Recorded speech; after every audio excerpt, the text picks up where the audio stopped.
Hello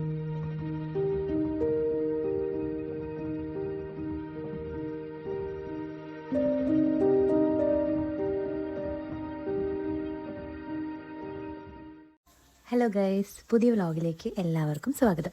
ഇന്ന് മാധുവിന് ഗുരുവായൂർ ഉണ്ണിക്കണ്ണൻ്റെ അടുത്ത് ചോറൂണാണ്. 6 മാസം എത്ര പെട്ടെന്ന് പോയതെന്ന് അറിയുന്നില്ല.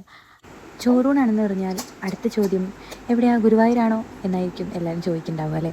ശരിയാണ്, നമ്മൾ മലയാളികൾക്ക് ഗുരുവായൂരും ഉണ്ണിക്കണ്ണനും ഒക്കെ അത്രയേറെ പ്രിയപ്പെട്ടതായിരിക്കും. മുൻപൊക്കെ ഗുരുവായൂർ പോകുമ്പോഴേ എൻ്റെ പ്രധാന ഹോബി എന്ന് പറയുന്നത് ഈ ചോറൂണിന് വരുന്ന കുഞ്ഞുങ്ങളെയൊക്കെ ഇങ്ങനെ നോക്കിയിരിക്കുക എന്നുള്ളതായിരുന്നു കേട്ടോ. നല്ല രസമാണ് കാണാനായിട്ട്. കസവ് മുണ്ടൊക്കെ എടുത്ത് കുഞ്ഞി കൃഷ്ണന്മാർ. മാധുവിനെ അങ്ങനെ കാണാനായിട്ട് വെയിറ്റിങ്ങിലായിരുന്നു.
ഗുരുവായൂർ പോയി കഴിഞ്ഞാൽ നമ്മളെ ഏറ്റവും കൂടുതൽ ആകർഷിക്കുന്ന കാര്യങ്ങളിലൊന്നാണ് അവിടുത്തെ ഷോപ്പുകൾ.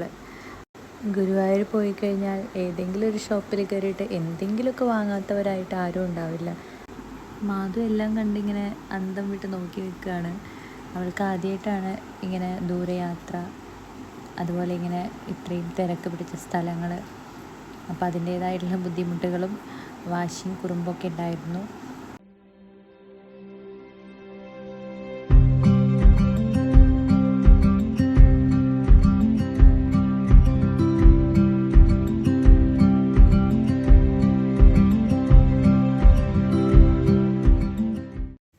കാലത്ത് എണീറ്റതുകൊണ്ട് തന്നെ ചോറൂണ് കഴിഞ്ഞപ്പോഴേ ഞങ്ങൾക്കെല്ലാവർക്കും വിശപ്പിൻ്റെ വിളി വന്നിട്ടുണ്ടായിരുന്നു.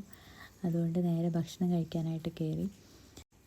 ഈ ധാവണിയൊക്കെ എടുത്തിരിക്കുന്ന 3 സുന്ദരി കുട്ടികൾ മാധുവിൻ്റെ ചേച്ചിമാരാണ്.